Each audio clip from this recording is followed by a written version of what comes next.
Warahmatullahi wabarakatuh. Yang saya hormati Bu Rahima selaku dosen pengampu mata kuliah Teknologi dan Industri Hilir. Perkenalkan, nama saya Dimas Adi Putra, NIM 190211, kelas TPHP 4A. Oke.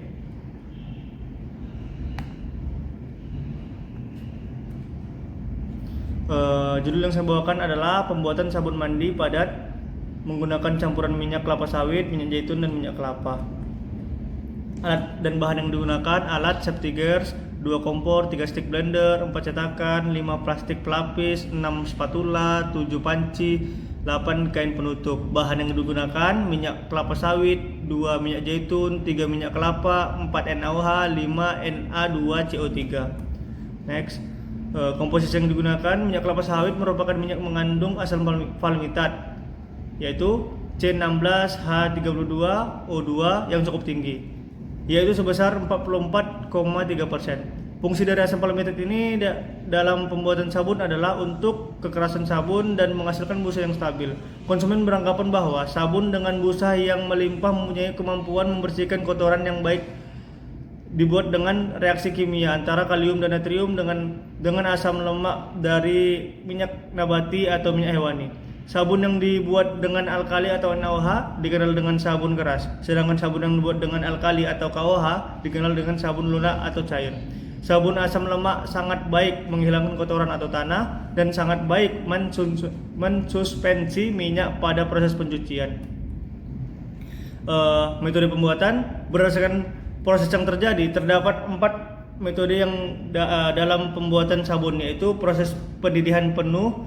Proses ini pada dasarnya sama dengan proses batch, yaitu minyak atau lemak dipanaskan di dalam ketel dengan menambahkan NaOH yang telah dipanaskan. Selanjutnya campuran tersebut dipanaskan dengan sampai pada kira-kira 4 jam pemanasan. Setelah terbentuknya pasta, ditambahkan NaCl atau 10-12% untuk pengendapan sabun. Endapan sabun dipisahkan dengan menggunakan air panas dan terbentuklah produk utama sabun, yaitu produk samping, gliserin. 1. Proses semi pendidihan. Pada proses ini semua bahan, yaitu minyak, lemak, dan alkali langsung dicampur kemudian dipanaskan secara bersamaan. Terjadilah reaksi saponifikasi. Setelah reaksi sempurna, ditambahkan sodium silikat dan sabun yang dihasilkan berwarna gelap. 2. Proses dingin. Pada proses dingin, semua bahan, yaitu minyak, alkali dibiarkan di dalam suatu tempat atau bejana tanpa dipanaskan. Temperatur ruangan 25 derajat Celcius. Reaksi antara NaOH dan uap air merupakan reaksi eksoterm sehingga dapat dihasilkan panas. Panas tersebut digunakan untuk mereaksikan lemak dengan NaOH. Proses ini memerlukan waktu untuk reaksi sempurna selama 24 jam dan menghasilkan sabun berkualitas tinggi. 3. Proses netral. Prinsip dari proses ini yaitu minyak yang ditambahkan NaOH sehingga terjadi reaksi saponifikasi dan dihasilkan sabun dan gliserin. Sabun yang dihasilkan tidak bersifat netral sehingga tidak dapat menghasilkan busa yang banyak. Oleh karena itu perlu dinetralkan dengan menambahkan Na2CO3. Langkah-langkah pembuatan sabun. 1. Siapkan semua alat dan bahan. Jangan lupa selalu gunakan safety gears atau pengaman. 2. Tuangkan air ke dalam wadah dan timbang sesuai ukuran. 3. Ambil NaOH di tempat terpisah dan timbang sesuai dengan ukuran resep. Secara hati-hati masukkan NaOH ke dalam air sedikit demi sedikit. Kamu akan melihat reaksi air langsung mendidih dan mengeluarkan uap yang menusuk.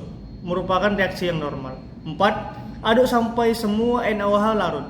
Diamkan beberapa saat sampai larutan mencapai suhu di bawah 40 derajat Celcius. Selalu masukkan NaOH ke dalam air. Jangan sebaliknya. Jika memasukkan sebaliknya akan memberikan efek gunung meletus. 5. Sembari menunggu larutan NaOH, timbang sesuai ukuran yang dicampur minyak ke dalam wadah yang sudah disediakan. Jika minyak kelapa sawit NaOH sudah mencapai sekitar 30-35 derajat Celcius, ketika semula ke dalam minyak secara perlahan. 7. Aduk secara terus-menerus menggunakan hand mixer sampai mencapai thresh. Biasanya memakan waktu lama. Gunakan stick blender jika ingin cepat mencapai thresh. Larutan tercampur rata tetapi belum mencapai thresh. 8. Ketika adonan mencapai threads, maka hentikan pengadukan. Siapkan cetakan yang sudah dilapisi plastik atau kertas. 9. Tuangkan ke dalam cetakan. Jangan lupa untuk mengumpulkan sisa-sisa yang ada di pinggir panik dengan menggunakan spatula. 7. Tutup menggunakan kain bekas atau handuk bekas bagian atas cetakan untuk menjaga agar tetap panas dan melanjutkan proses saponifikasi.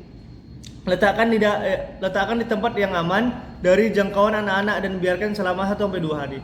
11. Kemudian keluarkan sabun dari cetakan, potong ukuran sesuai dengan yang diinginkan. Simpan di tempat yang dikeringkan dengan aliran udara yang baik, biarkan 2-4 minggu. 12. Sabun memasuki masa curing. Saat curing, cek pH.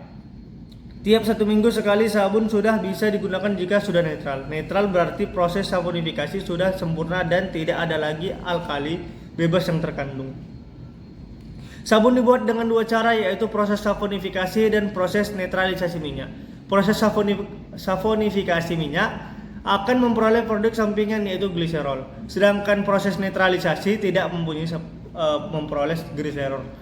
Proses saponifikasi terjadi karena reaksi antara trigliserida dengan alkali, sedangkan proses netralisasi terjadi karena reaksi asam lemak bebas dengan alkali. Terima kasih. Itulah paparan materi yang saya buat. Lebih kurang saya mohon maaf. Saya akhiri. Assalamualaikum warahmatullahi wabarakatuh.